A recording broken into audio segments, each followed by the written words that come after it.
Wife is adamant to name our baby what her ex-husband wanted, and when I refuse, she called me insecure and refuses to talk to me.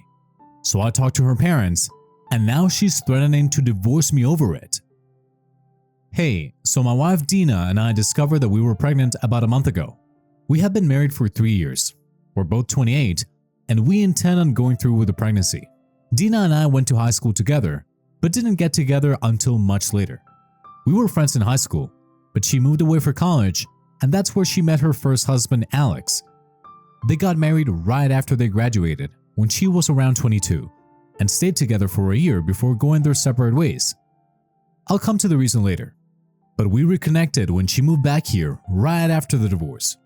A common friend of ours invited her to a Thanksgiving dinner several years ago, and that's where we met again for the first time after high school. We got to talking that day, and I ended up asking her out, but she told me that she just had a really bad divorce and was not looking to date yet, but she would gladly be friends with me again. I was content with that, and so we exchanged numbers and started talking to each other more often. We became really good friends in the span of a year, and after a while, she was the one who asked me out. I said yes because I liked her and I could see a future with her. After dating for a couple of years, we decided to get married. And now we have been together for almost 4 years and married for 2. When we found out that we were pregnant, she and I were both thrilled. So far, our relationship had been really dreamy and beautiful. We had fights like every other couple does, but we would always make up within hours, and there would never be huge fights, just minor and insignificant disagreements. But our first big fight happened when we started discussing baby names.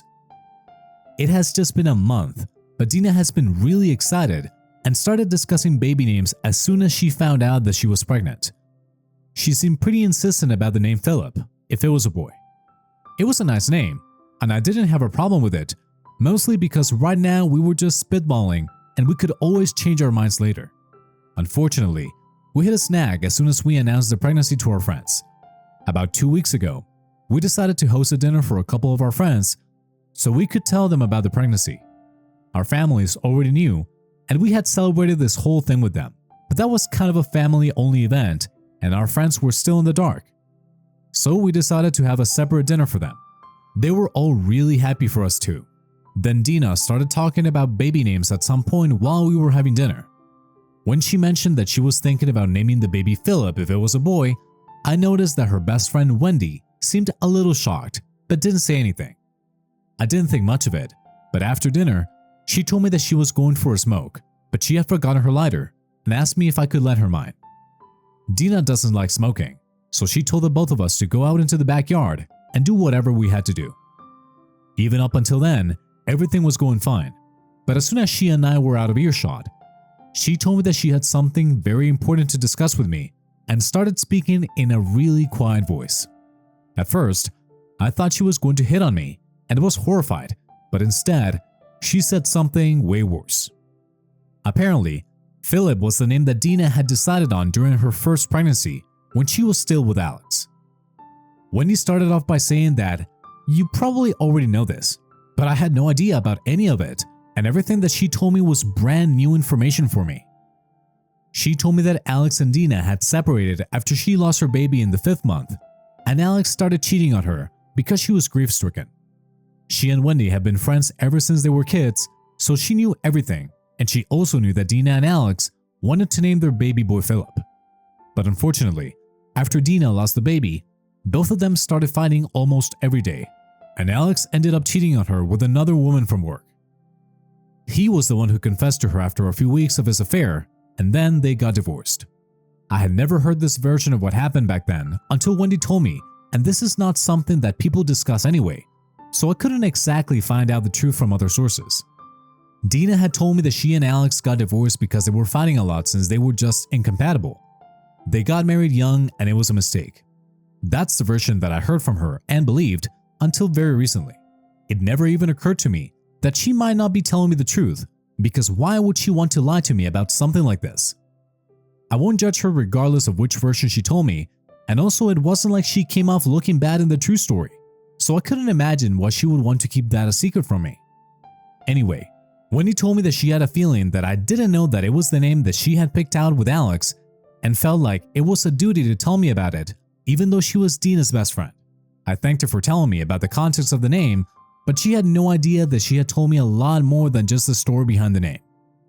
I tried my best to keep calm and stay composed for as long as our friends were in the house, but as soon as they left, I confronted Dina about what Wendy had told me. She instantly denied everything and told me that Wendy must have been joking, but I ended up taking it seriously. But I knew what a joke was, and Wendy was most certainly not joking, so I kept insisting that she tell me the truth, and she finally confessed that whatever Wendy had told me was true, and she and Alex had separated because he had been cheating on her after she lost her baby. Everybody in her family knew about it, and so did a few other friends. She hadn't really stayed in touch with any of her friends from here when she was with Alex apart from Wendy, so most people here have no idea about her pregnancy or the loss of her baby since she didn't post any of it on social media. She planned on announcing it around her 6th month, but sadly, she never got there. She told me that she had left Alex and all her friends behind and had come back here because staying there was too painful. Wendy had known everything all along, and she had assumed that once we started dating, I would get to know her too.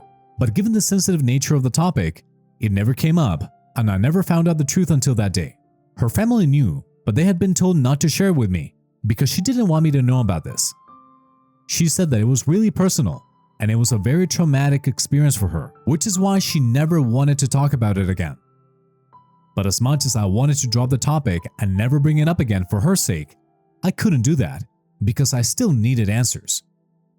I told her that I respected the fact that she was traumatized from what happened, but I still needed to talk about this and get to the bottom of certain things that I still didn't understand. I couldn't figure out why she hadn't told me the truth even after we got married because I felt like this was something really huge and I should have been kept in the loop about it. And more importantly, she was planning on naming our baby a name that she had picked out with her cheating ex-husband. That seemed kind of weird, and I wanted to talk about why she was so inclined towards that name. Going by her logic, if she had abandoned everything in her past, including Alex and all her friends, because it was too traumatic for her to relive, then shouldn't she have left that name behind in the past as well? It just didn't add up. I was trying to talk to her, but she just kept ignoring me and scrolling through Instagram on her phone. So I got kind of annoyed and told her that she needed to talk to me because she owed me the truth. She snapped at me when I said that and started yelling at me, saying that now that I already knew the truth, she owed me absolutely nothing. She then said that I was being a jealous and insecure narcissist and forcing her to talk about things that she wanted to forget because of how traumatic it was for her. I apologized instantly, but I also mentioned that even if we didn't talk about it right then, we had to get everything out in the open at some point. Because at that moment, I was feeling betrayed and hurt, and it was like she didn't even care about my feelings. But she told me that she never wanted to talk about this again, and then the fight got even worse. We had been fighting for almost half an hour when she finally gave up and said that she couldn't do this anymore and started packing her things. She told me that she was going to go live with her parents for a while until she calmed down and suggested that I think about my own behavior with a cooler head and get back to her when I'm ready to act like a grown-up instead of a little boy. I was very tired of fighting with her, so I let her go and I didn't stop her. I also didn't appreciate the fact that she was trying to belittle my feelings and act like it was no big deal that she had been lying to me for years about why she had really divorced Alex. I was very angry, upset, and hurt, so I didn't think it was worth it to get into another fight by trying to stop her from leaving. On top of that, this was the first time that we were fighting about something so big that she actually had left, so I had no idea what to do next. I tried to distract myself for the next couple of days by throwing myself into work. I kept waiting for her call or text, but there was just radio silence from her end, which was even more disappointing. I would have preferred for her to call me, even if it was just to yell at me. The silence was much worse than the fighting, and after a while, I just couldn't take it anymore because I wanted answers and I wanted a solution. So about a week and a half ago, I went to her parents' place from work to talk to Dina, but when I got there, they told me that she wasn't with them and said that I had to leave because I had caused a lot of pain to their daughter and she had been devastated when she showed up at their house. They said that I was selfish for forcing her to talk about things that she wasn't ready to talk about just because I felt bad about it, even though she was the one who had to go through something 10 times worse. They also brought up how I hadn't even tried to contact her in the days after she left and told me that she had been waiting for me to call. But when I didn't call for an entire day, she decided that she was going to go to an impromptu trip to clear her head, and that's where she was. I begged them to tell me where she was, but they told me that they weren't allowed to tell me, and if I wanted to talk to her, then I could call her myself. Then they shut the door in my face and told me to leave them alone because they were not going to help me out with this. It was humiliating to be treated that way, but I was more worried about where Dina was. So I went back home and I decided to call her. She did answer my call thankfully, but she still refused to tell me where she was. I didn't apologize to her on the phone because I still didn't think that I had said anything out of line, but I did tell her that I wanted to talk to her. To that, she responded by saying that she was not ready to have a conversation yet, if that's what I meant. And more importantly, now that she had finally had some time to think because she was on her own, she had been reevaluating our relationship, and she no longer knew if she even wanted to be with me anymore. She said that she liked the name Philip, and it had nothing to do with her previous marriage or pregnancy. I was the only one who was thinking along those lines, along with Wendy, who she claimed was just being stupid and stirring the pot. And it just grossed her out because it made me look really juvenile and insecure. There was also the fact that I hadn't even bothered to reach out to her after the fight, even after I had made her feel horrible. I tried to tell her that I believed that my concerns were valid because she had been lying to me for years, but she disregarded all of it. She told me that she was going to be out of town for a couple more days, and she wanted me to think about everything and decide if I wanted to act normal or continue to have a fit about something so petty. She said that if I could bring myself to accept her past and her unwillingness to discuss it, then we could move forward and get counseling to deal with our emotions. But if I still had a problem with her wanting to name our child Philip, then she would file for divorce because she couldn't be with a man who didn't understand her. She told me that it was my call to make, and she would be okay with whatever I decided to do. Then she disconnected the call before I had a chance to say anything else. I was conflicted about what to do, so I couldn't give her an answer when she came back a few days ago. She called me on the day that she returned and asked me if I had made up my mind, so I told her that I hadn't and that I needed some more time to think about what I wanted to do. She said that she was okay with that, but the longer I took to think about it, the less faith she had in me, and that stung. It's been a few days and I haven't spoken to her because I still don't understand what I should do. This is a really complicated situation. I want a future with her and my child, but she's acting so unreasonably that I don't even know how that's going to be possible. I truly don't think that what she did was okay because she had been lying to me about something so significant, and I don't know if I can just forgive and forget. She has also been invalidating my feelings and making me feel like I'm overreacting, but I'm pretty sure that I'm not. I can't talk to my friends and family about this because it feels too much to share with the people that I actually know. Am I the a-hole for refusing to let our wife name our future kid, a name that she picked out with her ex-husband? Hi guys, thank you so much for the verdict and the advice. It was really helpful, so thanks for that, because I was absolutely lost on what to do. With a heavy heart, I had to come to the conclusion that if we can't sort things out with each other, then a divorce might be the only way out of this. But that's pretty much my last resort, and I do want to do my best to make things work, even though our relationship is very dysfunctional at this stage. So I told Dina that I wanted to make things work, and she said that so did she. But for that, I needed to stop thinking about just myself. She said that on the phone, and it irritated me, but I didn't let it get to me because I needed her to come back home so we could talk and clear the air. So I ignored that, and I told her that we needed to have a conversation in person, and she agreed, and we met last night when she came back home to talk to me. I could tell that she had been in some beachy area because she had a tan, and I was instantly annoyed because while I was losing my mind over here, trying to think of a way to make our marriage work, she was out frolicking and having fun on the beach. She was also really curt with me while greeting me and was acting as though we were strangers. So we got off to a rough start. But we still went through with the conversation that needed to be had, and I brought up all the issues that had been bothering me in the past couple of days. I told her everything about how she had been invalidating my feelings and tried to downplay the seriousness of what she had done. And while I respected and understood the fact that it had been a traumatic experience for her, I couldn't just ignore everything that I was feeling because she wasn't comfortable talking about these things. And I reminded her that we wouldn't even have to have this conversation at this stage of our relationship after we were married and were now even expecting a child together, had she just been honest with me right from the beginning. I thought she was going to argue with me, but she didn't, and said that she could understand where I was coming from. and she was sorry about it, which was a welcome change in her attitude towards the situation. But she didn't stop there and went on to tell me that while she was sorry about not being honest with me, she was also very upset with me because I had been horrible to her after the party when I found out the truth, and it was very upsetting to know that I wouldn't ever stop and think about my family because I was too egoistic. I didn't understand what she was referring to until she said that she had been waiting for me to call after the fight because she was pregnant and it wasn't right for me to just ignore her that way. She was very disappointed that it took me 3 whole days to come around and finally go looking for her. Her parents had told her that even on the day that I visited them, I had waited until after I got off work to go look for her and talk to her, and she said that just made her feel like she wasn't important enough for me. I tried to defend myself because I was in a bad place mentally at the time as well and was struggling to process and accept a lot of things.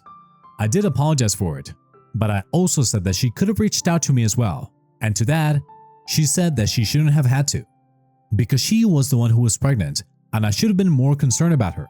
I tried to tell her that I was concerned about her, but I was also a human being and I was feeling bad, and that's why I didn't reach out to her first.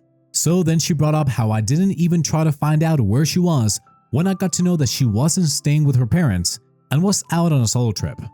She said that anything could have gone wrong with her and I wouldn't even have got to know until it was too late.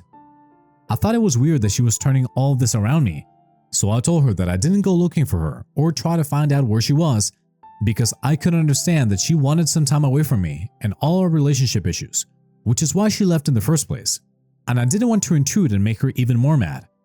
I also trusted her and her judgment and was sure that she wouldn't do anything that would put herself or our future child in danger because she was a grown woman and could think for herself. But that wasn't satisfactory enough for her as an explanation, and she told me that I had let her down by not even trying to look for her and protect her while she was in such a vulnerable state. And apparently, that's why she said all those things about not wanting to be with me anymore and losing faith in me. I kept trying to explain to her that I was worried about her and I was losing my mind over here, but I didn't want to turn up at a place that she went just to be away from me and make her even more mad. I wasn't willing to take that risk, so that's why I just stayed home and waited for her to come back. But she wasn't willing to accept that explanation, and we ended up getting into another fight. She said that I didn't care about her enough and that she didn't know if she could do this anymore, so she needed a little more time away from me to sort out how she felt about all this. She left after that, and we haven't spoken since then. I honestly have no idea what's going to happen, and in all probability, we might have to get divorced, because I personally can't think of any way that this is going to work.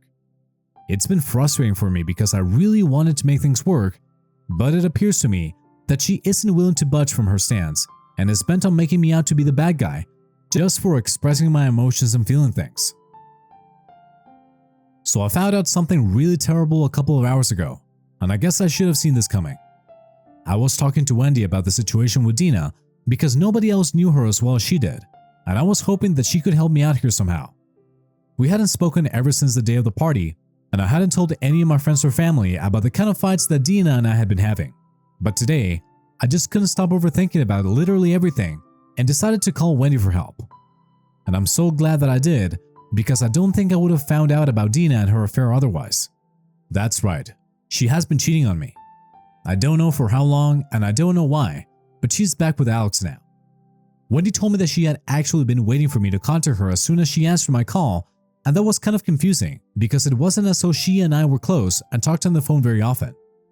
She didn't even let me get a word in and started telling me that she had been thinking about reaching out to me for several days now, but didn't feel comfortable betraying her best friend and making things worse for Dina, since she'd already caused enough trouble by telling me the real reason behind her first divorce and the lore of the name Philip, so she waited for me to contact her first.